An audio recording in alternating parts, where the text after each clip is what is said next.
My name is Georg Noack. I'm a curator of South and Southeast Asia at the Linden Museum Stuttgart, and I will explain a few words about the conditions for collecting and the collecting guidelines that we have developed at the Linden Museum.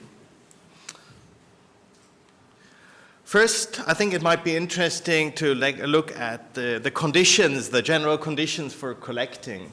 So one thing, of course, we get donations. Donations are sometimes very difficult to deal with because sometimes they are souvenirs, travel souvenirs brought by Germans that do not really fit well in the collections. Otherwise, at other times, they can also be problematic from an ethical point of view, like that couple who recently came to me offering me a Buddha head, Angkor period, Khmer, which they had acquired in Thailand in the 1980s in a refugee camp on the Cambodian border. So a very typical case of a donation that I would not really want to accept, and I would really have to think about what to do with that request such as this. Then the other option is to purchase objects, to buy objects, and we are quite lucky in compared to other German museums that we still can get access to considerable funding for that purpose. But the funding is not a budget that we get every year, but it's a central budget for all museums of the federal state of Baden-Württemberg. So the most other museums having access to that budget would be art museums, art galleries, and there's a central commission where we would have all to present all our suggestions for acquisitions, and they would have to be judged by the directors of the other museums, and most of them are art historians. So can be very difficult to get an acquisition through that does not fit the European categories of art, of what is art.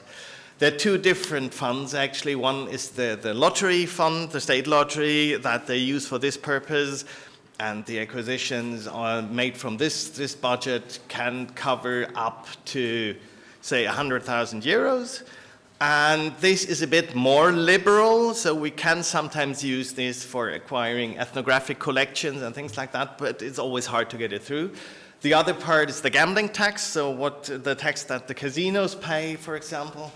And these funds are really strictly limited to art acquisitions, which means, yes, you can buy a Chinese painted scroll, for example, but it will be difficult to buy any kind of clothing, textiles, for example, that do not fit European categories of art.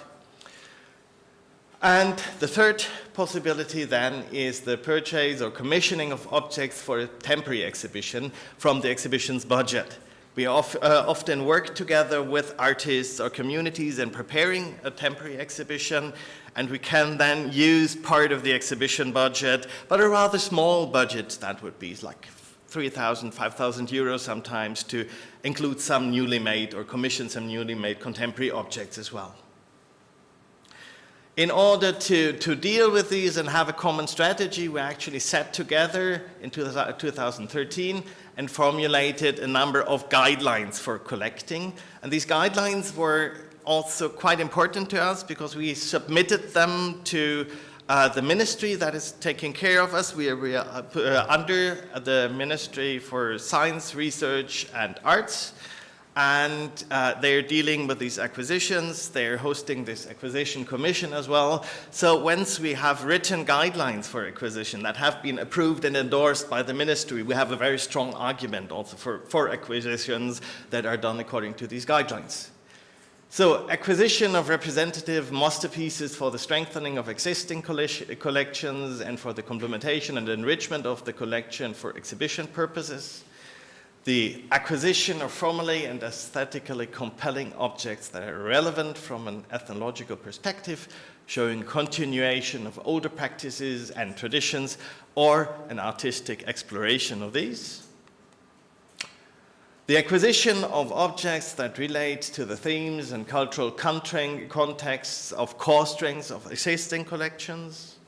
The acquisition of contemporary objects with a high cultural relevance by employing participative methods of collecting, We collect objects that play an important role in defining and sustaining identities or are expressions of contemporary cultural identities. The scientifically accurate documentation of all acquisitions and the original context of acquired objects is essential to us. Wherever possible, we collect objects, but also sound and video recordings, photographs, films, documents, and books, all other archive materials that illustrate the context of and the history of the acquired objects. And we only acquire objects that are unproblematic from an ethical point of view and conform to the stipulations of UNESCO conventions and the ICOM guidelines. So that's our written guidelines that we work with. Some cases of actual acquisitions and with a particular focus on co-collecting and participative collecting. I asked around among the colleagues in the last 2 weeks to tell me some cases that they have done in the past. And one thing that has been done quite frequently is actually working with contemporary artists from source communities and their diasporas and have them engaging with our collections, have them working in the museum, have them doing artwork that reflects the themes of our collection and takes it to the present, casts a new perspective on that. So examples of that would be a number of Native American artists, including Harry Fonseca, Edward Bryant, Jim Poitras, Maori artist Georg Nuku, and a few others, including miniature painters from Central Asia and Papua New Guinean artists as well.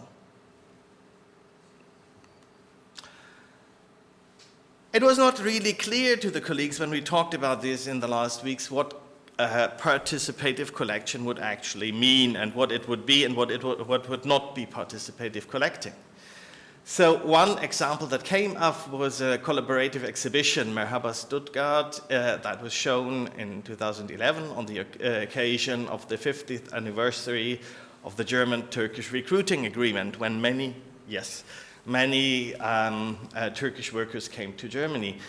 And it was done and curated in collaboration with the Turkish community, the Stuttgart City Museum, and schools. There were several school projects going on involving children from Turkish backgrounds, but also other kids who contributed actively to the exhibition and arranged for loans to be given to the museum from their parents and grandparents who had actually migrated to Stuttgart as Turkish workers coming to Germany. So the objects were loans, but not donations from families of recruited workers. And some of the objects were later donated to the Stuttgart City Museum. Now, the Stuttgart City Museum has, as a museum of the city and its history, an explicit mandate to collect immigration, to collect objects of migrant populations now constituting part of what is Stuttgart. So it is therefore that these objects that are migration history were given to the Stuttgart City Museum rather than to the Linden Museum, because the Linden Museum does not usually collect migration. Another example, and that's the last one that I'm giving to you, is an exhibition that I did in 2014. The exhibition title was Myanmar, the Golden Land, and it was co-curated by Ma Cherry Thin, an assistant curator from the National Museum in Myanmar. And, well, we did not actually do systematic co-collecting, but there are several objects on display in the exhibition that still constitute interesting cases, I think. For one thing, there was a big collection of textiles that was collected in the 1960s by a German diplomat who was a cultural attaché in the German embassy in Rangoon. And he could not travel anywhere else in the country because travel was really much restricted back then, so he asked Burmese friends, and he developed a keen interest in the textile traditions of the various ethnic groups of the country. And he had the idea of, really getting an encyclopedic collection of all textile traditions and asked people, friends, local friends, officials, but also tour guides and people coming from the various communities to bring him textiles from their communities, from all and even the remotest regions of the country, ending up having a collection of altogether 250 textiles that entered the museum collection in 2012. Another example, I wanted to see the contemporary culture of ethnic minorities also to be represented, and I approached a Mon Cultural Association. The Mon are one of the ethnic minorities. In 2013, when it was there, what they might want to contribute to see the Mon as at least one of the ethnic minorities also represented with contemporary pieces and objects in the exhibition. And they discussed among themselves that a musical instrument that has become like a national symbol or a symbol for that particular ethnic group should be there in the exhibition. And they arranged for one. There was nobody would be able to make it in the short time left, but one of the members of the association actually decided to give his object to the museum, and you see him handing it over here to me here. He is seen again. It's a crocodile sitter, so a sitter shaped in the shape of a crocodile. Another part was then, and that is really my end here, is then, well, I wanted to acquire for the exhibition a costume that is worn in an important transition ceremony. Boys usually will go to the monastery to become Buddhist monks for a short period in their life before they take up more responsibility in society. And in that context, the life of Prince Siddhartha is ritually reenacted. So they're dressed up as a prince here, and I wanted to have one of these princely costumes for their collection. And so that's also what people had suggested to me, that this would be an important thing to display. And I went to one of the shops, and the lady said, "I'll choose one for you. And this one looks very similar to the one that my son was wearing when he had his ceremony. And I will give you this photo of my son showing him wearing this object, this costume at the ceremony." And then she also decided to donate a full set of monks' utensils that they should bring when they go to the monastery to become monks.